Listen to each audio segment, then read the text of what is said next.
I'm Pete Kramer with Pete Kramer Media, and this is Lights Up, the high school theater podcast, recording this on Friday, April 24th, 2026. I'm so happy to welcome someone I've known for, it's been nearly 20 years. I just did the math. Stephen Ferri is a musician, music director, sometimes technical director, and executive director of White Plains Performing Arts Center, which is currently running Catch Me If You Can through May 3rd. Welcome, Stephen. So great to have you. Thanks for having me. I know we have known each other a very long time now that we think about that. I go back to one of my favorite Stephen Ferri stories, and you're probably tired of hearing me talk about this, but when you were 16 years old, you were playing Aida at Harrison High School. Mm-hmm. Take me through that, Stephen. You know what? Let's start with that little tease there. Let's start with your journey. How did you start playing piano at a very young age?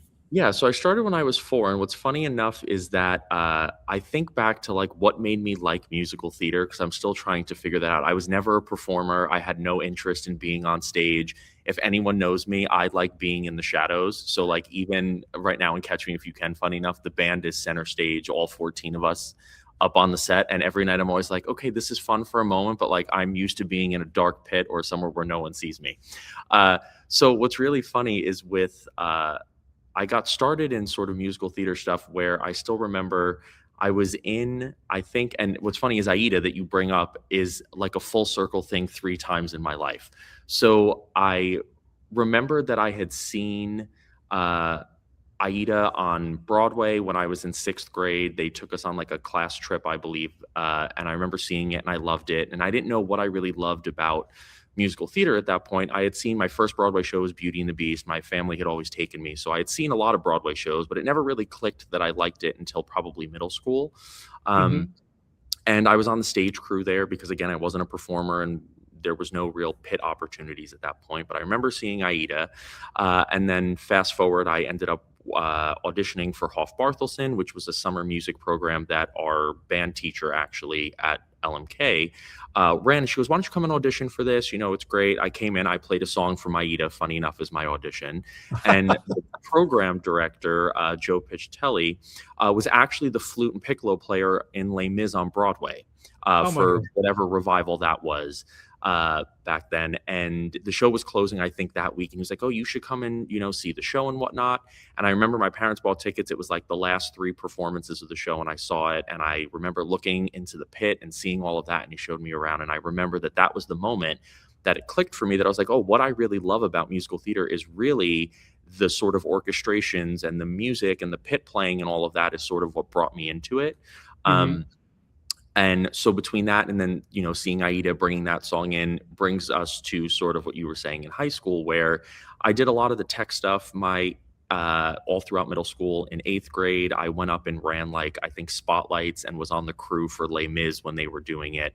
And I happened to be friends with a bunch of the older kids in high school. And I was after school playing their audition cuts or whatnot for Les Mis that they were about to go into. And the director, John Finelli, who ran Lighthouse Youth Theater and whatnot here for years, he came up to me and he was like, why aren't you the rehearsal pianist? And I had never done that before. So I was like, I have no idea. And I ended up playing rehearsals in 8th grade for Les Mis at the high school, funny enough, which brought me into that sort of world of musical theater.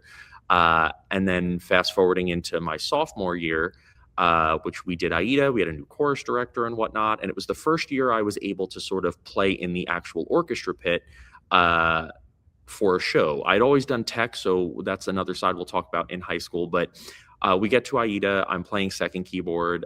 It's my first sort of show. A bunch of the other people in the orchestra, some of them were friends of mine that I had hired. Some of them were teachers that were in the district that were my teachers when I was in middle school or vice versa.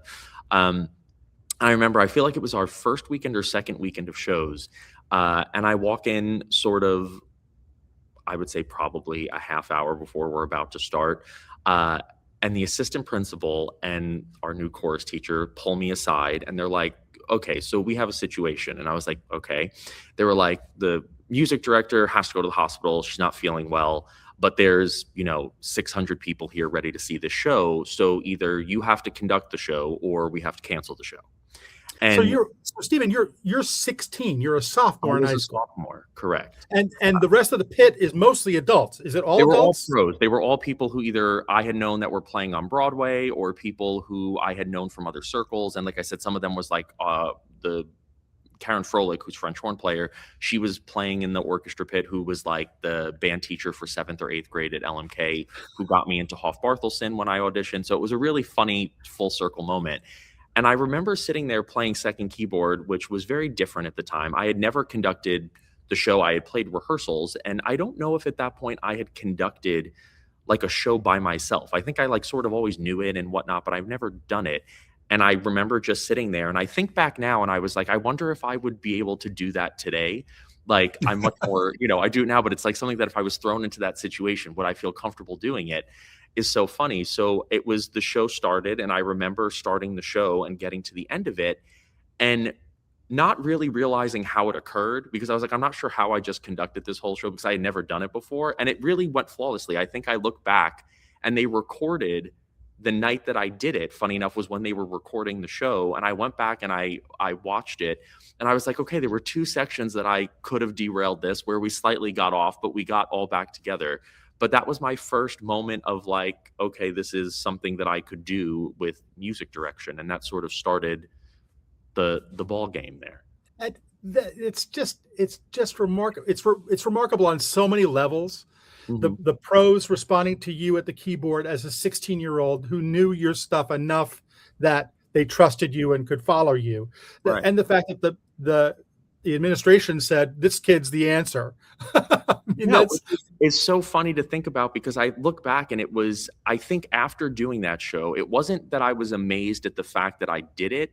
I sort of wasn't even thinking about it. I sort of just did what I guess instinctually knew. But I think it was the number of people who came up to me after that didn't owe me anything other than nice job, that were like, have you ever done this before? And I think they sparked the interest of being like, you naturally have something with conducting and music direction that, most people don't explore or know, because if you think back then, there weren't music direction degrees. Like now there are a couple, mainly master's programs, but like you couldn't go to school to be a Broadway music director. You either went, for piano performance or conducting or orchestrating or, something like that. Right, sure. And I think it was them telling me like, oh, this is something you should look at, that really sparked my interest into like, well, what is this sort of career path? What does that, do? That's remarkable. And the following year, you guys do Miss Saigon because why rest on your laurels? But it's Right. not enough that you are now playing the keyboard on Miss Saigon. You're on headset calling Right. some of the cues from the pit because I think you told me at the time, I'm closest to the music. I can see what's going on. I've got the Yeah. headset and I can call it from where I am. And we, for whatever reason, at Harrison specifically, we always had stage managers on the shows, but it wasn't traditionally done the same way, where like there wasn't someone sitting in the house calling the light cues, calling the shows. Our stage management positions were really much more of a backstage calling situation, which was really interesting, for whatever reason. And it was just, I remember there were certain sequences of the show, that a show like Miss Saigon that is completely sung through. There is no scenes, there's no dialogue. It's literally music upon it. I was playing rehearsals for that and in the pit. But specifically Kim's Nightmare section, which is the helicopter sequence that everyone knows, we just found during tech was way too difficult to sort of do if you weren't overly in the music. And that was the first year we got a new performing arts center too. So there was a lot of learning curves with that, about like what fits, what doesn't fit. And we had rented essentially the original national tour set from Pittsburgh CLO, which is meant for like a 53-foot trailer truck show that gets loaded in to these huge venues across the country with thousands of seats. And we were like jamming in. I took all the drawings. I still remember I had all the like hand drawings from the designer, and I was going through trying to measure everything to figure out what can we fit, what can track in and out, what couldn't, to do that. So we got this 3-version truck of the show down to 1 to fit into Harrison. I still remember us like taking the doors off the outside of the venue to try to get the helicopter into the hallway to get in the door. So it was just very funny that we speak about Aida and Miss Saigon, because I had done both of those shows here at White Plains Performing Arts Center a number of years ago as well. And we ended up using the same Saigon set from when I was in high school. And the tech director who loaded that show in was still with the company. It was like, I remember you in high school getting this set in there, and you're doing it again in a shopping mall as we're pushing a Huey helicopter up a parking garage through, the mall where Target is into the theater. So but you're 17 and you're doing this. That's just, that's just wild. And then I worked with your Aunt Donna at the paper, and she used to come in and say, oh, my nephew, Stephen, my nephew's, great Italian aunt, right? Yeah. So she's like, yeah, you gotta, and I always saw stuff at Harrison anyway, but she kept on saying, should he go to Purchase? Is Purchase a good school? Yeah. And I said, he has to go to Purchase. And I'm not taking any credit whatsoever. You did it all yourself, but you go to Purchase College and you study what? I studied technical theater, and I went in for technical direction my freshman year. And then it was really much more of like working in a scene shop and drafting, which really wasn't what I loved. I loved the production management side of it. So I ended up switching over to stage management, which was still all the same technical theater stuff that it was. And I remember the reason I didn't do stage management originally is because I was afraid of taking the acting class. Like, there was a class that I knew you had to take where you had to perform like monologues and stuff with your fellow students. I was like, I don't want to do that. I can't do that. So I really went away from it to not do it. And then finally, I ended up switching over to stage management my sophomore year, which is when you declare sort of your major. Freshman year, you sort of go in with what you kind of want to do, but you take everything. And then sophomore year, they have you declare sort of what's your path that you want to do. So I ended up doing stage management. And I ended up doing that class, which was a directing class, which the director literally was like, have you ever thought of directing? And I was like, no. But it was funny that we had done that. But I went to school there. I applied to, I think, Wagner, Adelphi, NYU, Pace University in the city. So I did a whole bunch of them because I really wanted to go to a place where they had a lot of musical theater. Purchase does not, funny enough, which is where I went in the end anyway. But I noticed that at Purchase, all of the teachers and the staff were people currently working on Broadway shows. And I had known at that point that I didn't want to leave New York growing up here, having already met a bunch of people in the Broadway scene and all of that. So I stayed at Purchase, and I did 4 years there.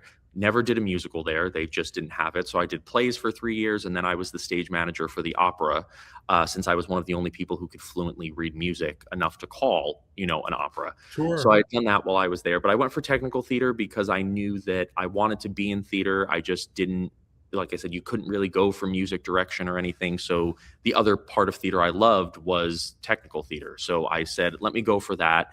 And I kept doing music throughout all of that, whether I was playing shows everywhere or whatnot, on top of going to school and, learning more about technical theater and all of that. And so take me through kind of what you learned about technical theater. Is it building sets and it was everything. I mean, yeah, we did everything from building scenery, painting the scenery, lighting design, costumes, stage management. We really did the full gamut of what it was, which I think was great, is that your freshman year is they put you in all of these different,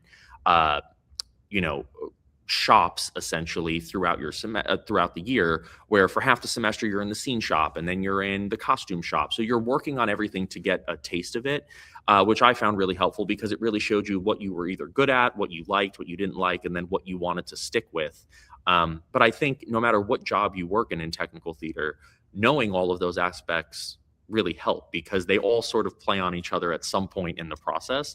Sure. I wasn't good at drawing, so I knew that I wasn't going to be a scenic designer or a scenic painter. That just wasn't my thing. I had, I could sew, but I wasn't going to be a costume designer. Lighting, I always really liked. And the stage management aspect, I realized, is essentially what I was doing. So when I was in high school, I was doing a lot of stage management, production management stuff, and that just felt like the fit. So that's what I ended up doing when I was there, and then continuing music at the same time. I remember seeing a Soroyan play in the black box at Purchase, and I had talked to the director. I think his name was Greg Taylor. Was it Greg Taylor there? When he was like the full, I think, like the president of the program essentially for all of theater arts at that point. So he was.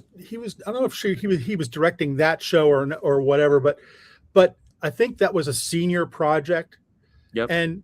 And the amount of time those kids, those young adults spent working on that show, it became like their master. It became their major. Yeah. It became their lives for like 6 months. Like Sure. On Broadway, they're quick and they do it all.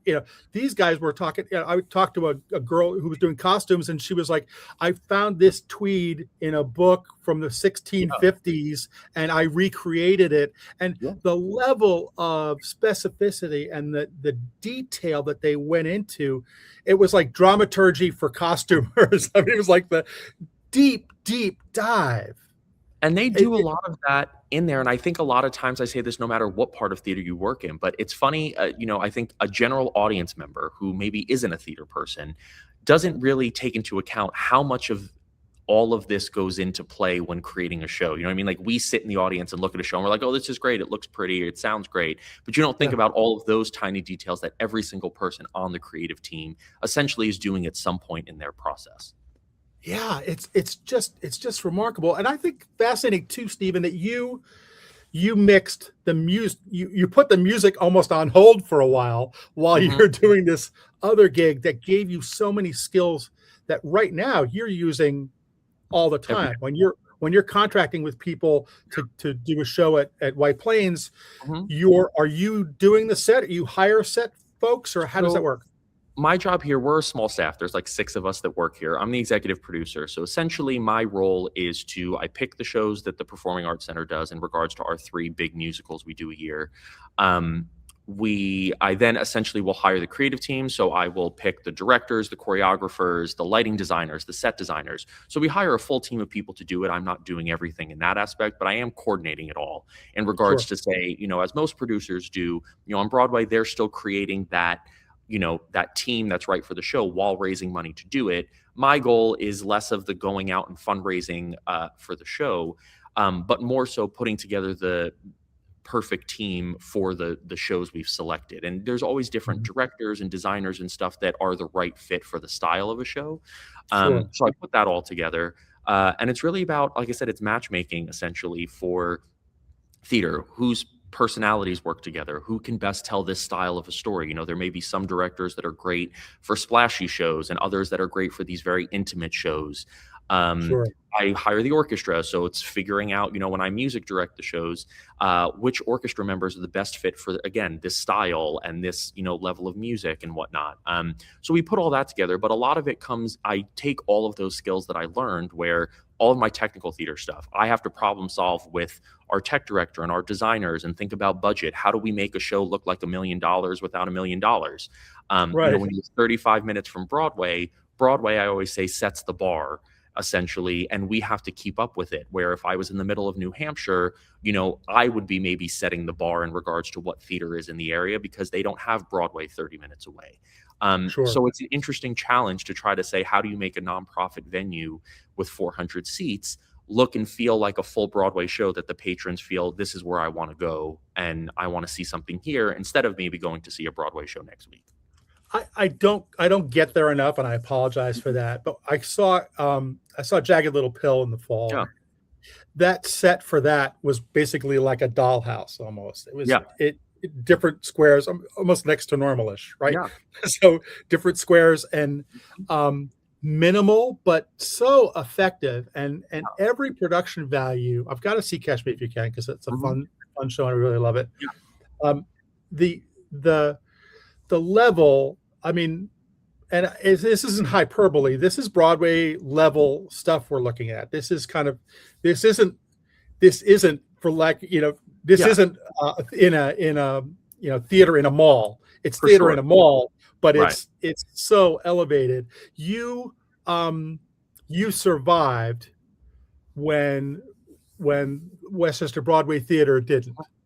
Westchester Broadway Theater fell victim to COVID, to being a place Yeah. where they served meals and Mhm. did theater. It was like a double whammy, and their landlord wanted them out. I guess Yeah. they're putting a warehouse or something where it was. It's so sad, but you inherited that audience, right? Right. You've got if people want to see a high level, professional musical Right. in Westchester, you're the shop. Right. And I think it was a thing. I had worked at Westchester Broadway on a number of shows as a musician or on the crew. It was a theater I'd grown up seeing stuff at, being in Westchester. So I knew that group of people really well.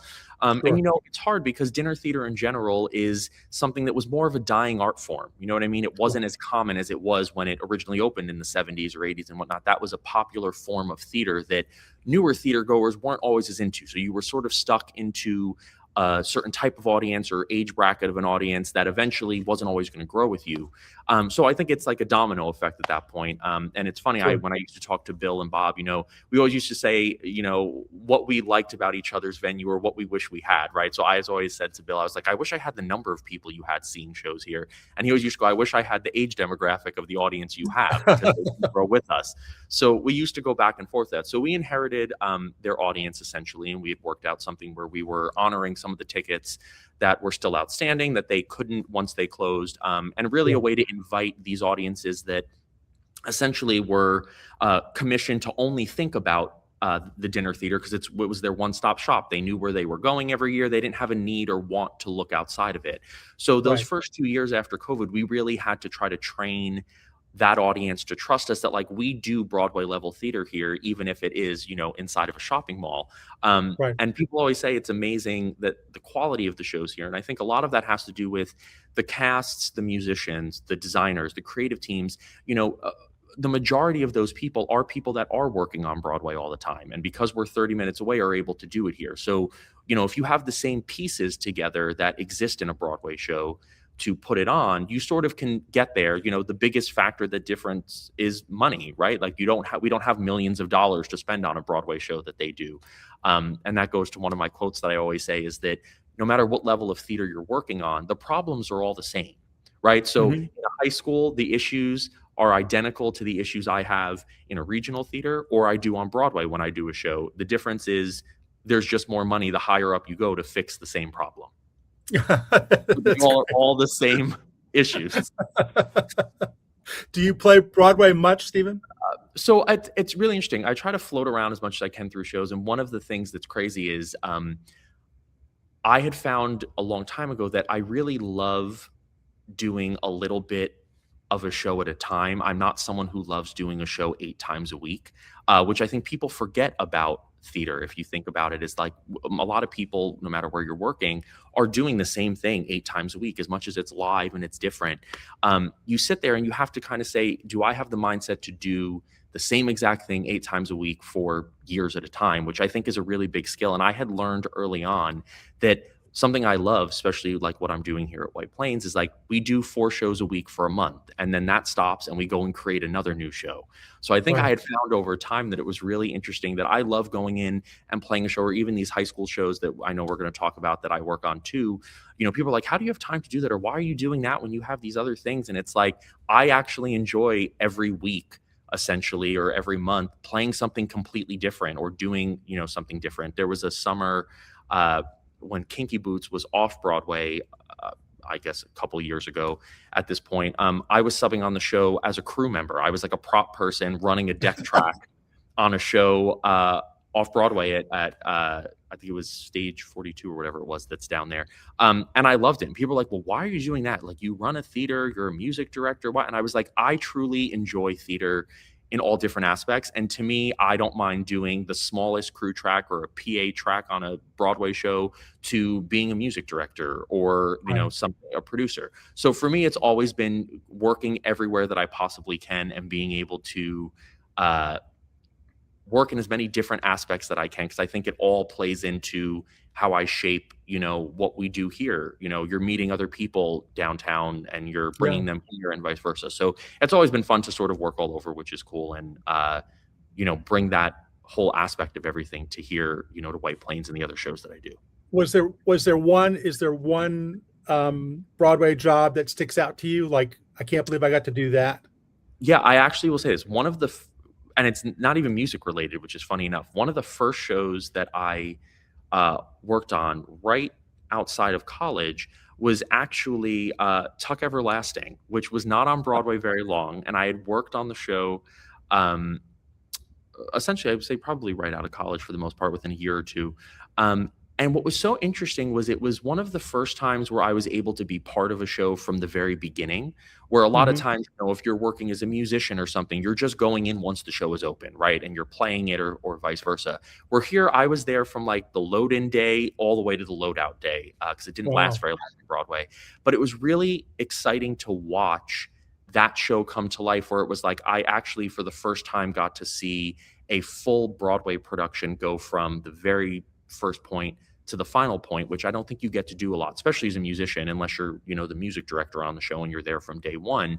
Right. I worked on that show and it really stuck out because it was really getting to see all of the different departments collaborate and put all of that on. I will say that is the show that taught me the most about, I think, producing and how to put a show together because I was finally able to watch Hmm. all of those elements go together. And then I had done War Paint after that with Patti LuPone and Christine Ebersole, which was fun just for a completely different reason to watch that.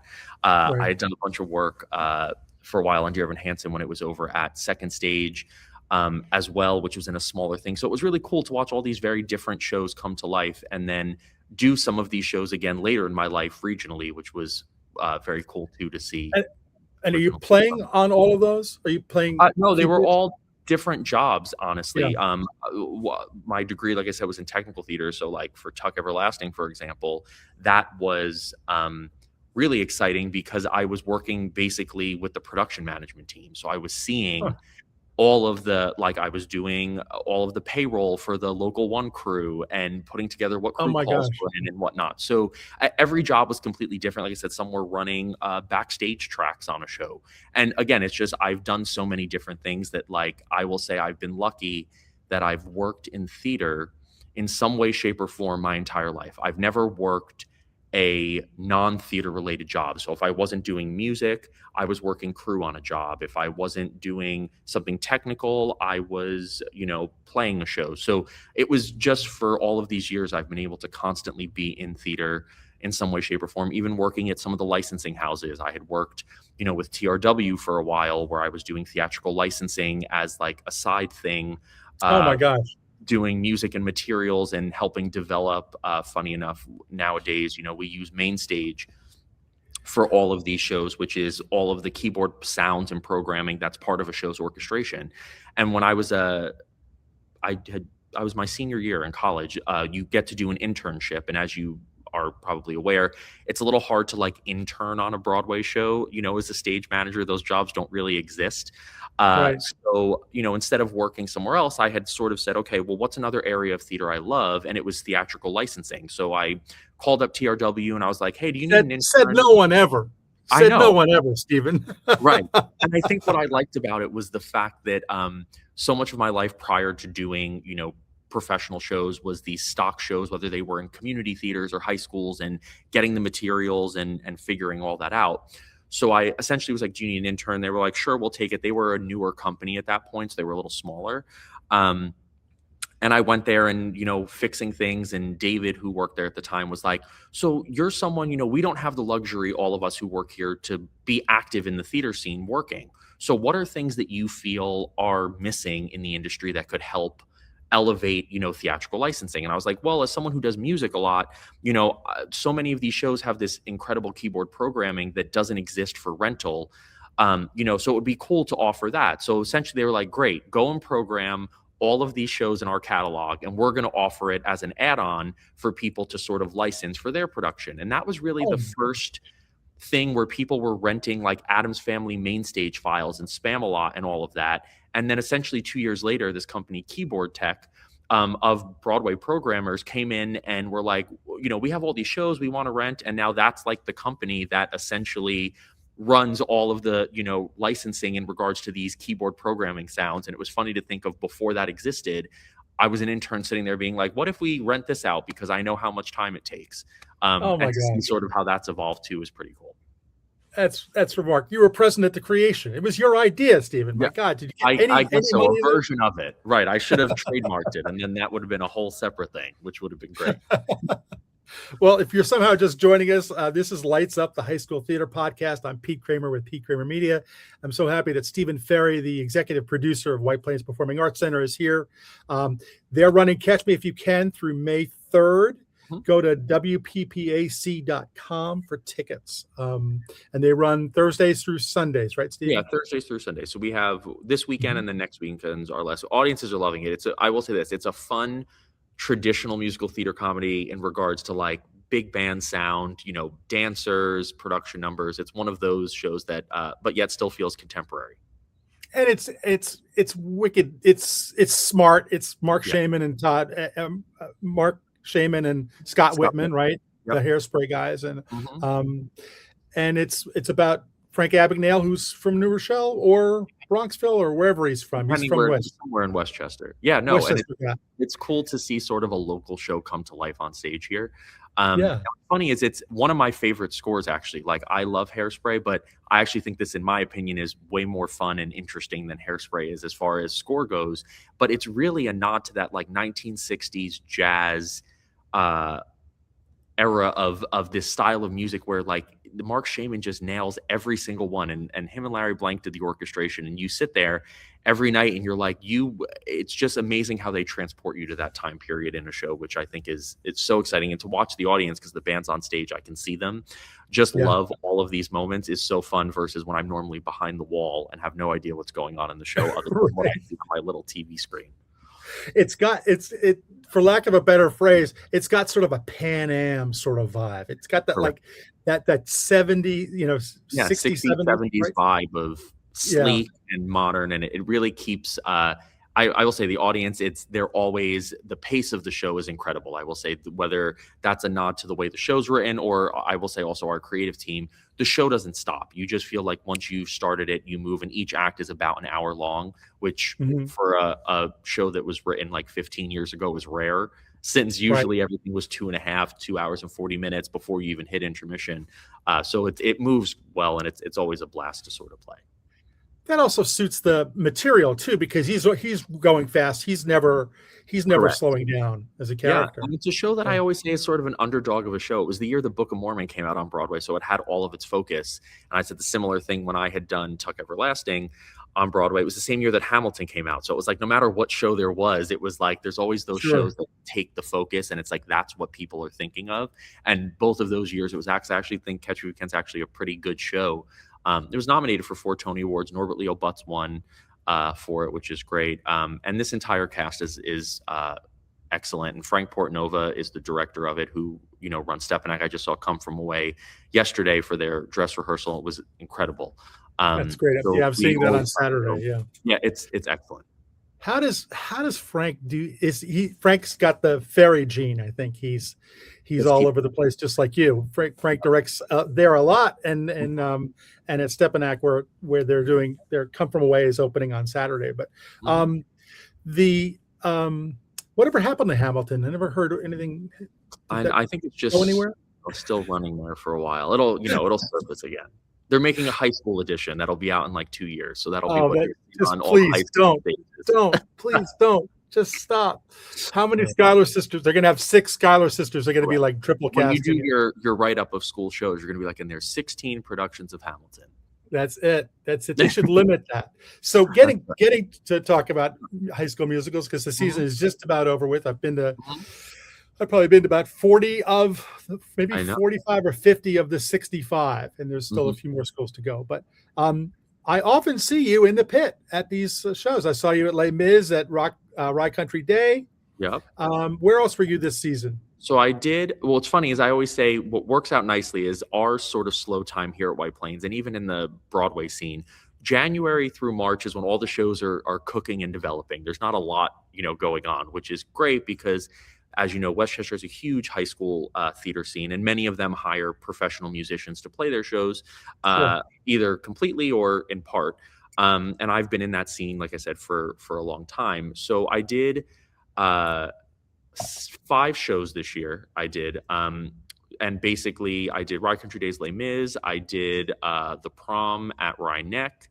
I did Chicago at Blindbrook. I did Mamma Mia up at Greenwich, one of the Greenwich high schools that were up there, one of the private ones.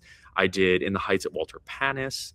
And then I started Catch Me If You Can rehearsal. So my High School Musical time had ended there. But I basically did a different show almost every week during the time. And as you know, In March, there's like 8 shows per weekend. So you really Yeah. only can get one in a week there for the most Right. part, and pick and choose. So I did about 5 of those this year, which was fun.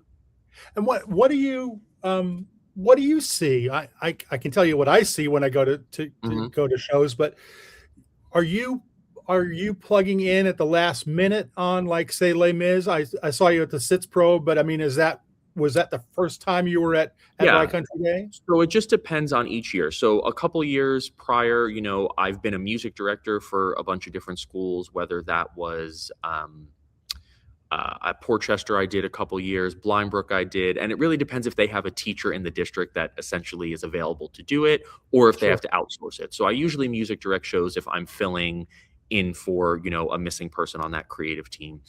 So like Rye Country Day, I just show up for the Sitz Probe. I'm just a keyboard player. I just play the book.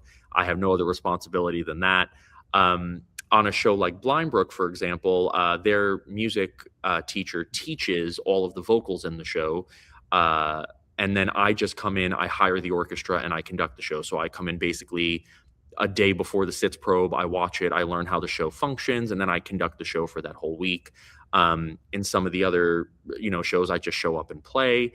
Um, Harrison, I actually went back to this year. They did Les Mis, and I played a couple of their rehearsals. I didn't play the shows, but I played a number of their rehearsals that were there. And it was funny because it was the first show that I did at Harrison. When I was in 8th grade, it was the first one that brought me into that world of, the High School Musical Theater circuit. So it was cool to sort of revisit that.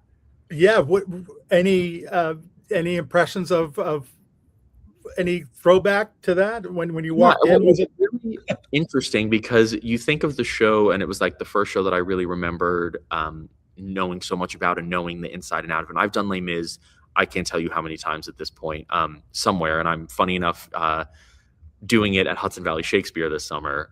So it Oh, will be another Les Mis on top of it.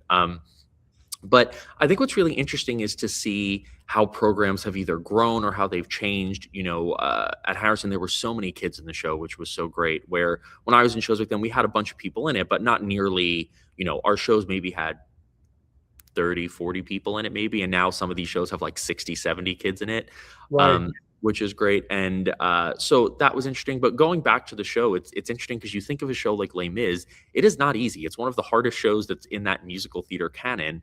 Um, and although it's a school edition of the show, so there are some keys that are different and cuts in it to make it, a little more palatable by uh, students. A lot of these shows that we do, that are not school edition titles are the exact material that's on Broadway. So, you go and Hmm. look at some of these people that are performing to these students, and you're just amazed sometimes being like the level of talent that exists. And what's funny is I work as the orchestrator, arranger, and music supervisor for the Sondheim Awards, which are essentially the high school theater awards that go to the Jimmy Awards for Connecticut, Massachusetts, that I do every Hmm. year in May. Hmm. And I know when I do those shows there, I sit there and I watch these performers, and I'm like, I could see some of these people on Broadway tomorrow. I'm like, even if you Sure. didn't go to college for it, you could walk into an audition room and totally book a show, as we know happens from a lot of the people at the Jimmy Awards. So I'm Right. amazed a lot of times at the level of talent that some of these kids have that exist in these pools of high school theater programs.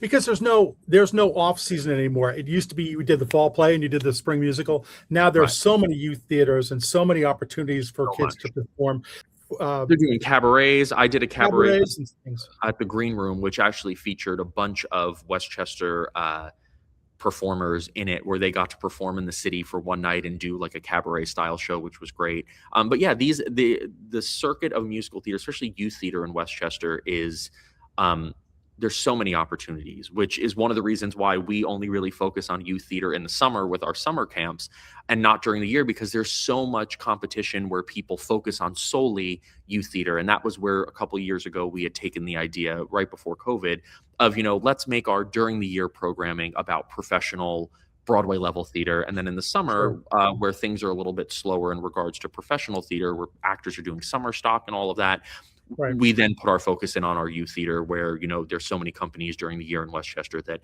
that's their primary focus. And I always encourage as many of the students as possible, try them all out, because you don't know what you're going to learn from different directors and different programs, versus there's not one way to do theater correctly. So Right.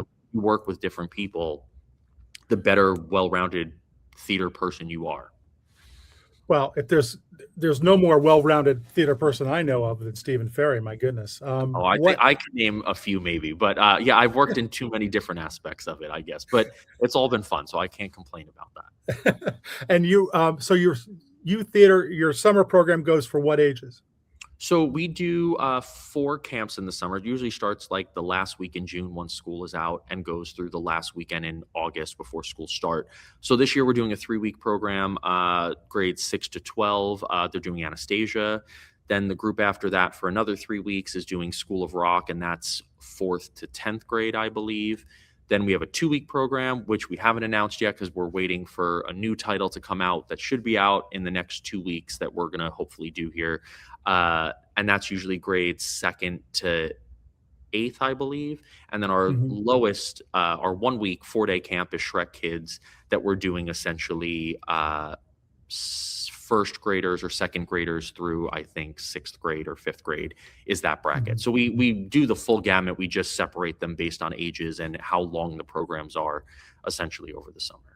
But I think in Westchester, the one thing I will say, and I say this all the time, is there's a lot of theater and performing arts that exist in Westchester, but we all have our market and our niche where we all complement each other. We're not competing with each other. And I think that that's one of the nicest things of, like, you know, when you think of classical music and those sort of things, you think of Caramore, or you think of Purchase College if you want to see those sort of orchestras or classical musicians or dance companies, you're thinking of that. If you're thinking of children's TYA shows, a lot of times you're thinking of the Emmeline. They really specialize on bringing those TYA shows in. I like to think of, if you're thinking of, you know, professional Broadway musical productions or Broadway artists, you're thinking of White Plains Performing Arts Center. Sure. You know, the Capitol is great for all of those, you know, big rock and roll concert tours. So I think that we all have our place in the community that exists where we complement each other to give all of the residents something to see without being in each other's way, so to speak. Yeah, no, that's a great point. And you know, it's exciting that you're going to be involved with Hudson Valley Shakespeare when they break in their brand new permanent space. I've never worked there before, funny enough, and I didn't even realize they did musicals until I saw that they were doing Les Mis, and I was like, did I miss this? But I think they did Into the Woods like a couple years ago. They did Octet last summer. Right. So it was, to me, it's just not something I ever thought of. And so when I saw they were doing Les Mis, I was like, oh, this is interesting. And it happened to be that I knew some of the people on the show. So this summer, it'll be my first time working in Hudson Valley Shakes, but on a show that I've done, I could probably do blindfolded now. Another challenge. You know, that could be good. I'll put a little GoPro on you and just blindfold and see how well I do. You won't be able to look down. I won't be able to look down. That's right. Well, Stephen Ferri, thank you so much for taking the time. A couple of plugs here. WPPAC.com for tickets to Catch Me If You Can. And if parents want to check out the summer theater offerings there, Hudson Valley Shakespeare is where you can see them as well this summer. I will mention that Harrison High School is where we're going to be holding Pedro's open mic on May 16th. Was I the first recipient? I don't know who like the first person was of that. You got a Pedro award, which was different. Right. This is Stephen, by virtue of his Aida prowess, won a Pedro award, which they used to give out every year, and I think that was because he went over and above and beyond. So I still leave it in my bio, just so you know. It's still one of my listed awards. On the other ones that I have, I left it there. So it's still, it was the first one I won, so I have to leave it, and I was honored to get it.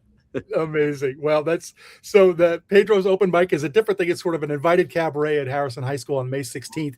You can find out about that at, I think it's bit.ly/Pedros 2026. Check that out. Tickets go on sale tomorrow, the 25th of April. So glad to have you, Stephen. Thank you so much for taking the time, and I guess we'll see you at the theater. There will be. Thanks for having me. That's better.